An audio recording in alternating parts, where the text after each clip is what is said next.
Welcome to all. Today we are going to learn how to prepare an income and expenditure account. അതിൻ്റെ illustration സഹിതം ഇന്നത്തെ ക്ലാസ്സിൽ നമുക്ക് പഠിക്കാം. Before going to the illustrations, let us see the steps in the preparation of income and expenditure account. Generally, income and expenditure account is prepared on the basis of receipt and payment account. Income and expenditure account വരാനായിട്ട് നമുക്ക് receipt and payment account ആണ് question ആയിട്ട് തന്നിരിക്കുക. അപ്പോൾ receipt and payment account നോക്കിയിട്ട് വേണം നമ്മൾ income and expenditure account തയ്യാറാക്കാൻ വേണ്ടി. അപ്പോൾ എന്തൊക്കെയാണ് പ്രധാനപ്പെട്ട സ്റ്റെപ്സ് എന്ന് നമുക്ക് നോക്കാം. Steps in the preparation of income and expenditure account from receipt and payment account. First one, opening and closing balances. Omit the opening and closing cash and bank balances. അതും തന്നെ റെസീറ്റ് ആൻഡ് പേയ്മെൻറ്റ് അക്കൗണ്ടിൽ തന്നിരിക്കുന്ന opening and cash balances, അതുപോലെ തന്നെ closing തന്നിരിക്കുന്ന closing balances, cash and bank balances, ഇത് രണ്ടും ഒഴിവാക്കുക. അത് രണ്ടും ഓപ്പണിംഗ് ബാലൻസ് ഷീറ്റിലും ക്ലോസിംഗ് ബാലൻസ് ഷീറ്റിലുമായിട്ട് മാത്രമേ വരികയുള്ളൂ. Opening cash and bank balance opening balance ഷീറ്റിലും closing bank cash and bank balance closing balance ഷീറ്റിലും മാത്രമേ വരികയുള്ളൂ. അതുകൊണ്ട് തന്നെ അത് രണ്ടും ഇൻകം ആൻഡ് എക്സ്പെൻഡിച്ചർ അക്കൗണ്ടിൽ വരികയില്ല. അടുത്തത്, identify revenue expenses. Revenue expenses of the current year are to be identified from the credit side of receipt and payment account. It should be shown on the debit side of income and expenditure account after adjusting outstanding prepaid expenses. Revenue expenses identify എന്നുള്ളതാണ് രണ്ടാമത് പറയുന്നത്. Receipt and payment അക്കൗണ്ടിൻ്റെ credit സൈഡിൽ തന്നിരിക്കുന്ന ഐറ്റത്തിൽ ഏതൊക്കെയാണോ revenue expenses, ഈ വർഷവുമായിട്ട് ബന്ധപ്പെട്ട അത്തരം revenue expenses identify എന്നുള്ളതാണ് രണ്ടാമത്തെ സ്റ്റെപ്പ്.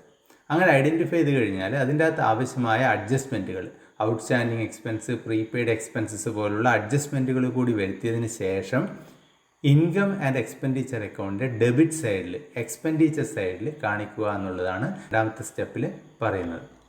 അടുത്തത് മൂന്നാമത്തത്, identify revenue incomes.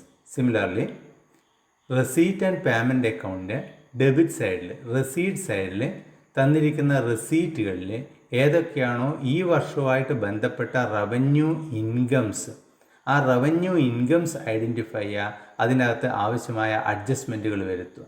It should be shown on the credit side of income and expenditure account after adjusting accrued and unearned incomes. അങ്ങനെ റവന്യൂ റെസീറ്റുകൾ ഐഡൻറ്റിഫൈ ചെയ്ത് കഴിഞ്ഞാൽ അതിൻ്റെ അകത്ത് ആവശ്യമായ അഡ്ജസ്റ്റ്മെൻറ്റുകൾ, അക്രൂഡ് ആൻഡ് അൺഏൺഡ് ഇൻകവുമായി ബന്ധപ്പെട്ട് എന്തൊക്കെ അഡ്ജസ്റ്റ്മെൻറ്റുകളാണോ ഓരോ ഐറ്റത്തിനും നടത്താനുള്ളത്, ആ അഡ്ജസ്റ്റ്മെൻറ്റുകളൊക്കെ ചെയ്തതിന് ശേഷം അത് ഇൻകം ആൻഡ് എക്സ്പെൻഡിച്ചർ അക്കൗണ്ടിൻ്റെ ക്രെഡിറ്റ് സൈഡിൽ കാണിക്കുക. അടുത്തത് വരുന്നത് preparation of trading account. If there is any trading activity, A separate trading account may be prepared. Transfer gross profit on credit side and a gross loss on the debit side of income and expenditure account.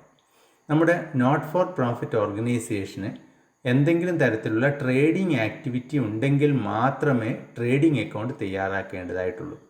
അങ്ങനെ trading activity ഉള്ള സ്ഥാപനമാണെങ്കിൽ ഒരു trading account തയ്യാറാക്കുക. കഴിഞ്ഞ വർഷം നമ്മൾ പഠിച്ചല്ലോ, അതേ രീതി.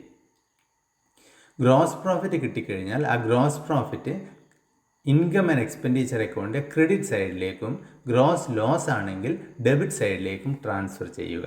കഴിഞ്ഞ വർഷം ചെയ്തതുപോലെ ഗ്രോസ് പ്രോഫിറ്റ് അല്ലെങ്കിൽ gross loss profit and loss അക്കൗണ്ടിലേക്ക് ട്രാൻസ്ഫർ ചെയ്തതുപോലെ ഈ വർഷം ഗ്രോസ് പ്രോഫിറ്റോ ഗ്രോസ് ലോസോ ഉണ്ടെങ്കിൽ അത് ഇൻകം ആൻഡ് എക്സ്പെൻഡിച്ചർ അക്കൗണ്ടിലേക്ക് ട്രാൻസ്ഫർ ചെയ്യുക. അടുത്തത്, non cash expenses. Debit non cash expenses like depreciation in the income and expenditure account. ചിലപ്പോൾ ചില നോൺ ക്യാഷ് എക്സ്പെൻസസ് തന്നിട്ടുണ്ടാവും ഈ വർഷവുമായിട്ട് ബന്ധപ്പെട്ട്.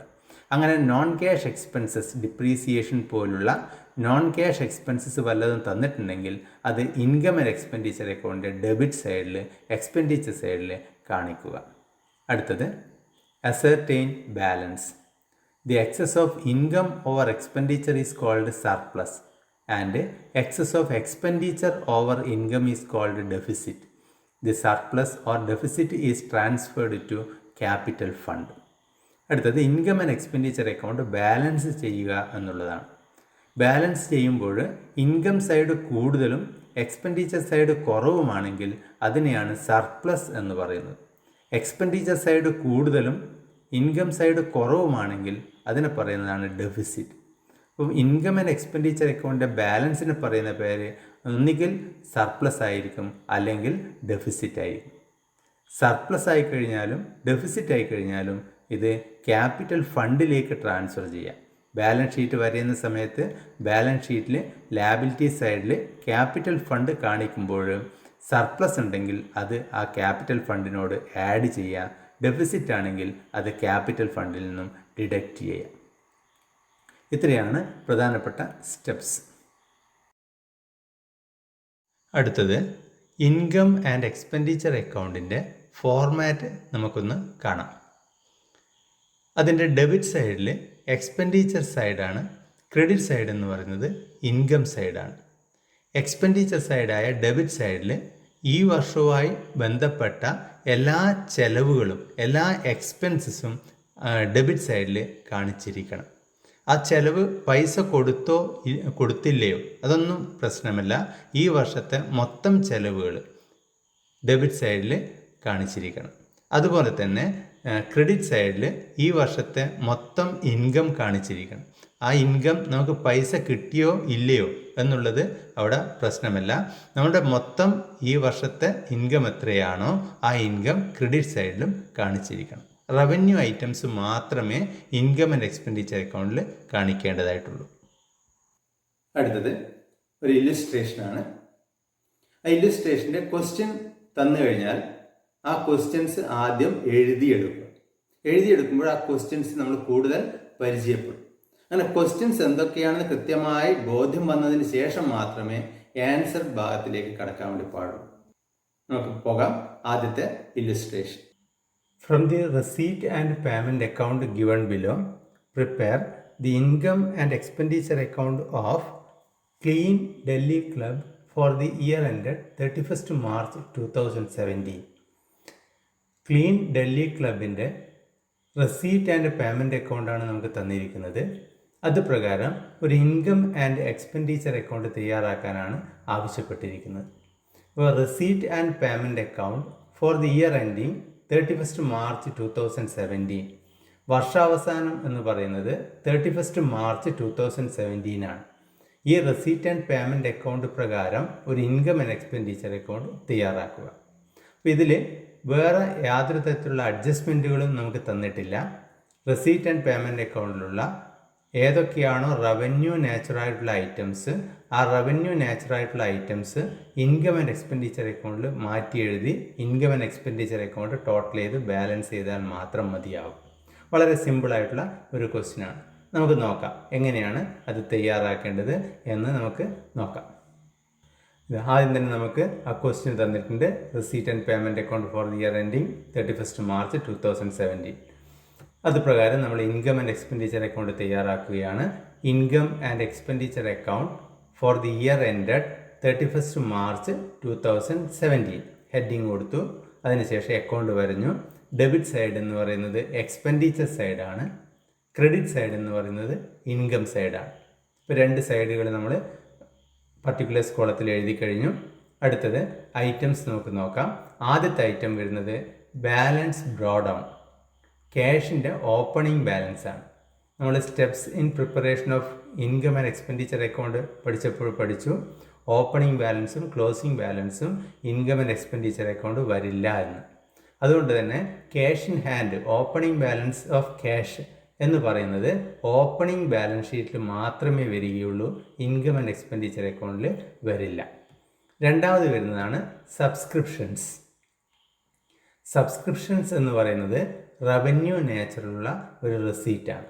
അതുകൊണ്ട് തന്നെ ആ റവന്യൂ നേച്ചറായിട്ടുള്ള ആ റെസീറ്റ് ഇൻകം സൈഡിലേക്ക്, income and expenditure account income സൈഡിലേക്ക് അതേപോലെ മാറ്റി എഴുതുക. വേറെ അഡ്ജസ്റ്റ്മെൻറ്റുകളൊന്നും നമുക്ക് തരാത്തത് കൊണ്ട് തന്നെ സബ്സ്ക്രിപ്ഷൻസ് ആ തന്ന 22,500 അതേപോലെ മാറ്റി എഴുതിയാൽ മാത്രം മതിയാകും. നെക്സ്റ്റ് വരുന്ന ഐറ്റമാണ് entrance fee. Entrance fee is also A revenue receipt. So it is also to be shown in the income side of the income and expenditure account. Income and expenditure account income സൈഡിലേക്ക് entrance fee കാണിക്കുക 1,250. അടുത്തത് വരുന്നത് donations. ഡൊണേഷൻസും revenue നാച്ചുറായിട്ടുള്ള ഇൻകമാണ്. അതുകൊണ്ട് തന്നെ ഡൊണേഷൻസും income സൈഡിലേക്കാണ് transfer ചെയ്യേണ്ടത്, കാണിക്കേണ്ടത് 2,500. അടുത്തത് വരുന്നത് rent of hall. Rent of hall എന്ന് പറയുന്നതും നമ്മുടെ ഒരു റവന്യൂ നാച്ചുറായിട്ടുള്ള ഒരു ഇൻകമാണ്, അത് റെസീറ്റാണ്. അതുകൊണ്ട് തന്നെ അത് ഇൻകം സൈഡിലേക്ക് ട്രാൻസ്ഫർ ചെയ്യാം. അടുത്തത് വരുന്നതാണ് sale of investment. Sale of investment നമ്മുടെ നിക്ഷേപം വിറ്റതാണ്. അത് നമ്മുടെ റവന്യൂ നാച്ചുറായിട്ടുള്ള റെസീറ്റ് അല്ല, ക്യാപിറ്റൽ നാച്ചുറായിട്ടുള്ള റെസീറ്റാണ്. അതുകൊണ്ട് തന്നെ ആ ഒരു ഐറ്റം ബാലൻസ് ഷീറ്റിൽ മാത്രമേ കാണിക്കാൻ വേണ്ടി പാടുള്ളൂ, ഇൻകം ആൻഡ് എക്സ്പെൻഡിച്ചർ അക്കൗണ്ടിൽ കാണിക്കാൻ വേണ്ടി പാടില്ല. ഇപ്പോൾ സെയിൽ ഓഫ് ഇൻവെസ്റ്റ്മെൻറ്റ് എന്ന് പറയുന്നതും ഓപ്പണിംഗ് ബാലൻസ് ഓഫ് ക്യാഷ് എന്ന് പറയുന്നതും ബാലൻസ് ഷീറ്റിൽ വരുന്ന ഐറ്റംസ് ആണ്. ബാക്കിയുള്ള ഐറ്റംസ് കംപ്ലീറ്റ് ക്രെഡിറ്റ് സൈഡിലേക്ക്, ഇൻകം സൈഡിലേക്ക് മാറ്റി അതേപോലെ എഴുതുക. അടുത്തത് പേയ്മെൻറ്റ് സൈഡിലുള്ള ഐറ്റംസ് ആണ്. പേയ്മെൻറ്റ് സൈഡിൽ വരുന്ന ആദ്യത്തെ ഐറ്റമാണ് സാലറി 1,500. സാലറി എന്ന് പറയുന്നത് നമുക്കറിയാം അത് ഏത് നേച്ചറായിരിക്കും, ക്യാപിറ്റൽ നേച്ചറായിരിക്കോ റവന്യൂ നേച്ചറായിരിക്കും? Surely it is a revenue nature.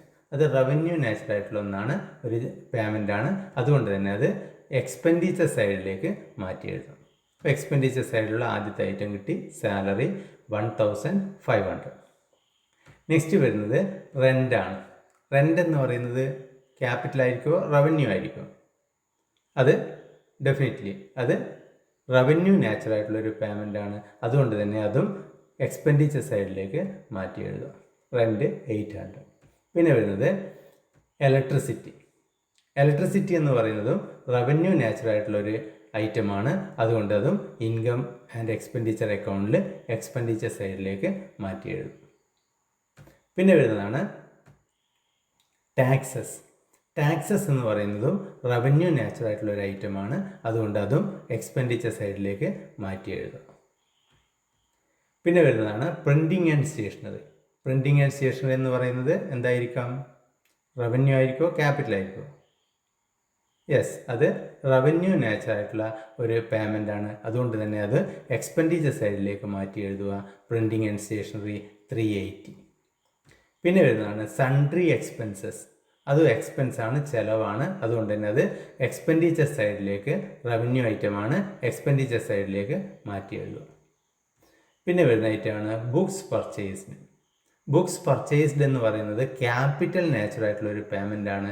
Books എന്ന് പറയുന്നത് ഒരു ഫിക്സഡ് അസറ്റ് പോലെയായിട്ടാണ് ട്രീറ്റ് ചെയ്യുക. അതുകൊണ്ട് തന്നെ അത് ബാലൻസ് ഷീറ്റിൽ മാത്രമേ കാണിക്കാൻ വേണ്ടി പാടുള്ളൂ, ഇൻകം ആൻഡ് എക്സ്പെൻഡിച്ചർ അക്കൗണ്ടിൽ കാണിക്കാൻ വേണ്ടി പാടില്ല. പിന്നെ വരുന്നതാണ് ഗവൺമെൻറ് ബോണ്ട്സ് പർച്ചേസ്. ഗവൺമെൻറ് ബോണ്ടുകൾ പർച്ചേസ് ചെയ്ത് നമ്മുടെ നിക്ഷേപമാണ്. ഇപ്പോൾ നിക്ഷേപങ്ങൾ വാങ്ങിച്ചു വിറ്റു എന്നൊക്കെ പറയുമ്പോൾ അതൊക്കെ ബാലൻസ് ഷീറ്റിൽ വരുന്ന ഐറ്റംസ് ആണ്.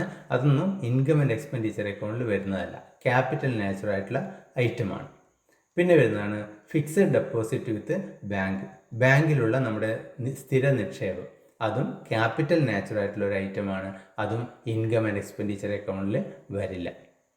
പിന്നെ ലാസ്റ്റിൽ വരുന്ന ഒരു ഐറ്റമാണ് ക്ലോസിംഗ് ബാലൻസ്. ക്യാഷിൻ്റെയും ബാങ്കിൻ്റെയും ക്ലോസിംഗ് ബാലൻസ്, അതും ഇൻകം ആൻഡ് എക്സ്പെൻഡിച്ചർ അക്കൗണ്ടിൽ വരില്ല. അത് ക്ലോസിംഗ് ബാലൻസ് ഷീറ്റിൽ മാത്രമേ വരൂ. അതുകൊണ്ട് തന്നെ അതും ഇൻകം ആൻഡ് എക്സ്പെൻഡിച്ചർ അക്കൗണ്ടിൽ കാണിക്കേണ്ടതായിട്ട് ഇല്ല. ഇനി നമ്മൾ ചെയ്യേണ്ടത് income and expenditure account total ചെയ്യുക എന്നുള്ളതാണ്, എന്നിട്ട് ബാലൻസ് ചെയ്യുക. അപ്പോൾ ടോട്ടൽ ചെയ്തപ്പോൾ നമുക്ക് കിട്ടുന്നത് 27,000 റുപ്പീസാണ് ടോട്ടൽ കിട്ടിയത്. ഈ 27,000 റുപ്പീസ് വെച്ച് നമ്മൾ ബാലൻസ് നോക്കുമ്പോൾ ഡെബിറ്റ് സൈഡിൽ നമുക്ക് ബാലൻസ് ആയിട്ട് കിട്ടി 18,200. ഇപ്പോൾ ഡെബിറ്റ് സൈഡിൽ ബാലൻസ് ആയിട്ട് വന്നതുകൊണ്ട് തന്നെ, കുറവ് വന്നതുകൊണ്ട് തന്നെ അതിന് നേർക്ക് എഴുതുക സർപ്ലസ്. ക്രെഡിറ്റ് സൈഡാണ് കൂടുതൽ കിട്ടിയത്, കുറവ് വന്നത് ഡെബിറ്റ് സൈഡാണ്, എക്സ്പെൻഡിച്ചർ സൈഡാണ്. The excess of income over expenditure is called surplus. അതുകൊണ്ട് തന്നെ അതിന് നേർക്ക് സർപ്ലസ് എന്ന് എഴുതും. ഇത്രയേ ഉള്ളൂ ഒരു ഇൻകം ആൻഡ് എക്സ്പെൻഡിച്ചർ അക്കൗണ്ട് തയ്യാറാക്കാൻ വേണ്ടി. ഈ ക്വസ്റ്റ്യനിൽ വേറെ അഡ്ജസ്റ്റ്മെൻറ്റുകളൊന്നും തന്നിട്ടില്ല. ആകെ ചെയ്യേണ്ടത് റവന്യൂ നേച്ചറുള്ള ഐറ്റംസ് ഐഡൻറ്റിഫൈ എന്നിട്ട് മാറ്റി എഴുതുക എന്നുള്ളത് മാത്രമാണ്. ഇപ്പോൾ വരച്ചിരിക്കുന്ന ഇൻകം ആൻഡ് എക്സ്പെൻഡിച്ചർ അക്കൗണ്ട് കുറച്ചുകൂടി വലുതാക്കി കാണിക്കുന്നു. അടുത്തത് ഇല്ലസ്ട്രേഷൻ നമ്പർ 2. നേരത്തെ പറഞ്ഞതുപോലെ ഇല്ലസ്ട്രേഷൻ കാണിച്ചു കഴിയുമ്പോൾ അതിൻ്റെ ക്വസ്റ്റ്യൻ ആദ്യം എഴുതിയെടുക്കും. അതിനുശേഷം അതിൻ്റെ എക്സ്പ്ലനേഷൻ പാർട്ടിലേക്കും അതിന് തയ്യാറാക്കുന്ന വിധത്തിലേക്കും നമ്മൾ കടക്കും. From the following particulars prepare income and expenditure account. ആദ്യം തന്നെ തന്നിരിക്കുന്ന item fees collected including ₹80,000 on account of the previous year ₹5,20,000. അപ്പോൾ ഫീസ് കളക്റ്റഡ് എന്ന് പറയുന്നത് കൂടെ എല്ലാ വർഷവും നമുക്ക് കിട്ടിക്കൊണ്ടിരിക്കുന്നതാണ്. അതുകൊണ്ട് തന്നെ അത് റവന്യൂ നേച്ചറാണ്. ഇൻകം ആൻഡ് എക്സ്പെൻഡിച്ചർ അക്കൗണ്ട് വരയുമ്പോൾ ഇൻകം സൈഡിൽ കാണിക്കേണ്ട ഐറ്റമാണ് ഫീസ് കളക്റ്റഡ് എന്ന് പറയുന്നത്. പക്ഷേ ഫീസ് കളക്റ്റഡ് എന്ന് പറയുന്നത് മൊത്തം ഈ വർഷം കിട്ടിയ ക്യാഷ് എന്ന് പറയുന്നത് 5,20,000 രൂപയാണ്. 5,20,000. ഈ 5,20,000-ൽ 80,000 റുപ്പീസ് എന്ന് പറയുന്നത് കഴിഞ്ഞ വർഷം കിട്ടാനുണ്ടായിരുന്ന ഫീസാണ്, കഴിഞ്ഞ വർഷത്തെ ഫീസാണ്. അപ്പോൾ ഈ നമ്മൾ ഇൻകം ആൻഡ് എക്സ്പെൻഡിച്ചർ അക്കൗണ്ടിൽ ഈ വർഷത്തെ ഫീസ് മാത്രമേ കാണിക്കേണ്ടതായിട്ടുള്ളൂ. അപ്പോൾ ഈ വർഷം മൊത്തം കിട്ടിയത് 5,20,000 ആണെങ്കിലും അതിനകത്ത് 80,000 രൂപയുടെ ഫീസ് കഴിഞ്ഞ വർഷത്തെ ഫീസായിരുന്നു. അതുകൊണ്ട് തന്നെ ആ 80,000 രൂപ 5,20,000 രൂപയിൽ നിന്ന് ഡിഡക്റ്റ് ചെയ്യണം. Okay. Next, fee for the year outstanding 30,000. ഈ വർഷത്തെ ഫീസ് കിട്ടാൻ ബാക്കിയുള്ളത് 30,000 രൂപ. ഈ വർഷത്തെ ഫീസായിട്ട് ഇനിയും നമുക്ക് കിട്ടാൻ ബാക്കിയുണ്ട് 30,000 രൂപ. അപ്പോൾ ഈ വർഷത്തെ ഫീസ് നമ്മൾ കാണിക്കുമ്പോൾ ഈ വർഷത്തെ ഫീസായിട്ട് നമുക്ക് കിട്ടിയത് എത്രയാണോ, ഈ വർഷത്തെ ഇനി കിട്ടാൻ ബാക്കി എത്രയാണോ, ഇതെല്ലാം കൂട്ടിയിട്ട് ഈ വർഷത്തെ മൊത്തം ഫീസാണ് കാണിക്കേണ്ടത്. അതുകൊണ്ട് തന്നെ ഈ വർഷം കിട്ടാൻ ബാക്കിയുള്ള ഫീസ് എന്ന് പറയുന്നത് ആ എമൗണ്ടിനോട് ആഡ് ചെയ്യാം. അപ്പോൾ ഫീസിനെ സംബന്ധിച്ചിടത്തോളം 5,20,000 രൂപയിൽ നിന്നും കഴിഞ്ഞ വർഷത്തെ ഫീസായ 80,000 രൂപ ഡിഡക്റ്റ് ചെയ്യുക. ഈ വർഷത്തെ ഫീസ് കിട്ടാൻ ബാക്കിയുള്ളത് 30,000 ആഡ് ചെയ്യുക. അങ്ങനെ ടോട്ടൽ ബാക്കി വരുന്നത് ഇൻകം ആൻഡ് എക്സ്പെൻഡിച്ചർ അക്കൗണ്ടിൻ്റെ ഇൻകം സൈഡിൽ കാണിക്കുക. അതേപോലെ തന്നെ അടുത്ത ഐറ്റം വരുന്നതാണ് salary paid including 5,000 on account of the previous year 68,000. മൊത്തം സാലറി ഇനത്തിൽ ക്യാഷ് കൊടുത്തത് 68,000 രൂപയാണ്. അപ്പോൾ ഈ വർഷം സാലറി ഇനത്തിൽ 68,000 രൂപ ക്യാഷ് കൊടുത്തെങ്കിലും 5,000 രൂപ സാലറി എന്ന് പറയുന്നത് കഴിഞ്ഞ വർഷം കൊടുക്കേണ്ട സാലറിയാണ്, കഴിഞ്ഞ വർഷത്തെ സാലറിയാണ്. അപ്പം ഇൻകം ആൻഡ് എക്സ്പെൻഡിച്ചർ അക്കൗണ്ടിൽ ഈ വർഷത്തേത് മാത്രമേ നമ്മൾ എഴുതേണ്ടതായിട്ടുള്ളൂ. അപ്പോൾ കഴിഞ്ഞ വർഷത്തെ 5,000 കൂടി ഈ വർഷം കൊടുത്തതിൽ വന്നതുകൊണ്ട് ഈ 68,000 രൂപയിൽ നിന്നും കഴിഞ്ഞ വർഷത്തെ സാലറിയായ 5,000 രൂപ ഡിഡക്റ്റ് ചെയ്യുക. അതിനുശേഷം അടുത്ത adjustment salary outstanding at the end of the year. ഈ വർഷത്തെ സാലറി ആയിട്ട് കൊടുക്കാൻ ബാക്കിയുള്ളത് 3,000 രൂപയാണ്. അപ്പോൾ ഈ വർഷത്തെ സാലറി ഇനിയും കൊടുക്കാൻ ബാക്കിയുണ്ട് 3,000. അത് ഈ വർഷത്തെ സാലറിയാണ്, പൈസ കൊടുത്തിട്ടില്ല എന്ന് മാത്രമേ ഉള്ളൂ. അതുകൊണ്ട് തന്നെ അത് ഇതിനോട് ആഡ് ചെയ്യാം. ഇപ്പോൾ സാലറിയെ സംബന്ധിച്ചിടത്തോളം 68,000 കഴിഞ്ഞ വർഷത്തെ 5,000 രൂപ ഡിഡക്റ്റ് ചെയ്യുക. ഈ വർഷം ഇനിയും കൊടുക്കാൻ ബാക്കിയുള്ള 3,000 രൂപ ആഡ് ചെയ്യുക. എന്നിട്ട് പേയ്മെൻറ്റ് സൈഡിൽ കാണിക്കുക. അടുത്തത് എൻ്റർടൈൻമെൻറ്റ് എക്സ്പെൻസസ് 8,000. എൻ്റർടൈൻമെൻറ്റ് എക്സ്പെൻസസിനെ സംബന്ധിച്ചിടത്തോളം വേറെ അഡ്ജസ്റ്റ്മെൻറ്റുകളൊന്നും പറയുന്നില്ല, അത് എക്സ്പെൻഡിച്ചർ സൈഡിൽ അതേപോലെ കാണിക്കുക. ടൂർണമെൻറ്റ് എക്സ്പെൻസസ് അതും എക്സ്പെൻഡിച്ചർ സൈഡിൽ അതേപോലെ കാണിക്കുക, വേറെ അഡ്ജസ്റ്റ്മെൻ്റ് ഒന്നുമില്ല. മീറ്റിംഗ് എക്സ്പെൻസസ് അതിലും അഡ്ജസ്റ്റ്മെൻറ്റുകൾ വേറെ ഒന്നുമില്ല, അതേപോലെ എക്സ്പെൻഡിച്ചർ സൈഡിൽ കാണിച്ചാൽ മതി. ട്രാവലിംഗ് എക്സ്പെൻസസ് അതിലും വേറെ അഡ്ജസ്റ്റ്മെൻ്റ് ഒന്നുമില്ല, അതും അതേപോലെ എക്സ്പെൻഡിച്ചർ സൈഡിൽ കാണിക്കുക. അടുത്തത് purchase of books and periodicals including ₹31,000 four purchase of books 40,000. ബുക്സും പീരിയോഡിക്കൽസും വാങ്ങിച്ചത് 40,000 രൂപയുടേതാണ്.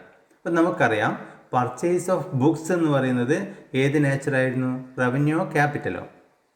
യെസ്, പർച്ചേസ് ഓഫ് ബുക്സ് എന്ന് പറയുന്നത് ക്യാപിറ്റൽ നേച്ചറാണ്, ബാലൻസ് ഷീറ്റിൽ വരേണ്ട ഐറ്റമാണ്. പക്ഷെ പർച്ചേസ് ഓഫ് പീരിയോഡിക്കൽസ് എന്ന് പറയുന്നതോ ഓക്കെ, അത് റവന്യൂ നേച്ചറാണ്. അപ്പോൾ purchase of periodicals income and expenditure അക്കൗണ്ടിൽ വരണം, പർച്ചേസ് ഓഫ് ബുക്സ് എന്ന് പറയുന്നത് ബാലൻസ് ഷീറ്റിൽ വരണം. ഇവിടെ രണ്ടും കൂടി, ബുക്സും പീരിയോഡിക്കൽസും കൂടി 40,000 രൂപയുടെ ബുക്സ് ആൻഡ് പീരിയോഡിക്കൽസ് ആണ് വാങ്ങിച്ചത്. ഈ 40,000 രൂപയിൽ 31,000 രൂപ ബുക്സ് വാങ്ങിച്ചതാണ്. അപ്പോൾ പീരിയോഡിക്കൽസ് വാങ്ങിച്ചത് എത്രയായിരിക്കും? 40,000 രൂപക്ക് മൊത്തം വാങ്ങിച്ചു, അതിൽ 31,000 രൂപ എന്ന് പറയുന്നത് ബുക്സിന് മാത്രമാണ്. അപ്പോൾ പീരിയോഡിക്കൽസ് എന്ന് പറയുന്നത് 40,000 നിന്ന് 31,000 മൈനസ് ചെയ്താൽ കിട്ടുന്ന 9,000 റുപ്പീസ് ആയിരിക്കും പീരിയോഡിക്കൽസ് വാങ്ങിക്കാൻ വേണ്ടി കൊടുത്തത്. ആ 9,000 റുപ്പീസ് ഇൻകം ആൻഡ് എക്സ്പെൻഡിച്ചർ അക്കൗണ്ടിൽ എക്സ്പെൻഡിച്ചർ സൈഡിൽ കാണിക്കുക. പിന്നെ വരുന്നതാണ് റെൻറ്റ്. അതിന് വേറെ അഡ്ജസ്റ്റ്മെൻ്റ് ഒന്നുമില്ല, അതേപോലെ എക്സ്പെൻഡിച്ചർ സൈഡിൽ കാണിക്കുക. പോസ്റ്റേജ്, ടെലഗ്രാം ആൻഡ് ടെലിഫോൺ, അതും എക്സ്പെൻഡിച്ചർ സൈഡിൽ അതേപോലെ കാണിക്കുക. പ്രിൻറ്റിങ് ആൻഡ് സ്റ്റേഷനറി, അതും എക്സ്പെൻഡിച്ചർ സൈഡിൽ അതേപോലെ കാണിക്കും. പിന്നെ വരുന്നതാണ് ഡൊണേഷൻസ് റിസീവ്ഡ്. ഡൊണേഷൻസ് റിസീവ്ഡ് ആണ്. ഡൊണേഷൻസ് എന്ന് പറയുന്നത് റവന്യൂ ഇൻകമാണ്, റവന്യൂ നേച്ചറാണ്, ഇൻകമാണ്. അതുകൊണ്ട് തന്നെ അത് ഇൻകം സൈഡിൽ കാണിക്കുക. അതിൽ വേറെ അഡ്ജസ്റ്റ്മെൻ്റ് ഒന്നും പറയുന്നില്ല. അതുകൊണ്ട് തന്നെ ഡൊണേഷൻസ് റിസീവ്ഡ് എന്ന് പറയുന്നത് ഇൻകം സൈഡിൽ അതേപോലെ തന്നിരിക്കുന്നത് അതേപോലെ കാണിക്കുക എന്നുള്ളത് മാത്രമാണ് ചെയ്യാനുള്ളത്. അതിനുശേഷം ഇൻകം ആൻഡ് എക്സ്പെൻഡിച്ചർ അക്കൗണ്ടിലുള്ള ഐറ്റംസ് കംപ്ലീറ്റ് ആയി. ഇനി നമ്മൾ ചെയ്യേണ്ടത് income and expenditure account total ചെയ്യാം. അപ്പോൾ income and expenditure account total ചെയ്തപ്പോൾ നമുക്ക് കിട്ടുന്ന എമൗണ്ട് എന്ന് പറയുന്നത് 4,95,000 ആണ്. 4,95,000 ടോട്ടൽ കിട്ടി. അതിനുശേഷം നമ്മൾ ഡിഫറൻസ് നോക്കി. ഡിഫറൻസ് നോക്കുമ്പോൾ 3,23,000 റുപ്പീസ് ഡിഫറൻസ് വരുന്നുണ്ട്. ഡെബിറ്റ് സൈഡിലാണ് കുറവ് വരുന്നത്. അതുകൊണ്ട് തന്നെ നമ്മളവിടെ 3,23,000 ഡെബിറ്റ് സൈഡിൽ എഴുതി, അതിന് നേർക്ക് എഴുതി സർപ്ലസ്. ഇൻകം കൂടുതലാണ്, എക്സ്പെൻഡിച്ചർ കുറവാണ്, അതുകൊണ്ട് തന്നെ നമ്മൾ അതിന് നേർക്ക് എഴുതുക സർപ്ലസ്. ഇത്രയാണ് രണ്ടാമത്തെ ഇല്ലുസ്ട്രേഷനിൽ വരുന്നത്. ഇനി അടുത്തത് 2 ക്വസ്റ്റ്യൻസ് ആണ്. ആദ്യം റെസീറ്റ് ആൻഡ് പേയ്മെൻറ്റ് അക്കൗണ്ട് വായിച്ച് കൃത്യമായി മനസ്സിലാക്കിയതിന് ശേഷം ഇൻകം ആൻഡ് എക്സ്പെൻഡിച്ചർ അക്കൗണ്ട് വരക്കുക. അതിനുശേഷം മാത്രം ഈ എക്സ്പ്ലനേഷൻ ശ്രദ്ധിച്ച് അതിൻ്റെ തെറ്റുകൾ തിരുത്തി അത് ക്ലിയർ ചെയ്യുക.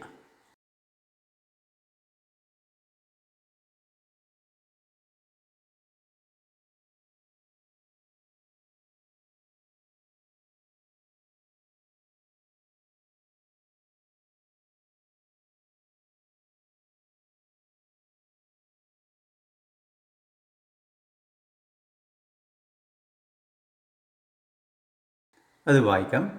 From the following receipts and payments account prepare an income and expenditure account for the year ended 31st March 2020. Receipt സൈഡിൽ cash in hand, subscriptions, donations, legacies, rent of hall, interest on government bonds, sale of newspapers, payment സൈഡിൽ വരുന്ന items, salaries, postage, books purchased, newspapers, government bonds purchased, electricity, refreshments, cash in hand. Revenue items identify ചെയ്യുക. അത് അതേപോലെ income and expenditure അക്കൗണ്ടിലേക്ക് എഴുതിയാൽ മാത്രം മതി. First receipt സൈഡിൽ cash in hand 15,000, cash in hand വരില്ല, അത് ഒഴിവാക്കുക.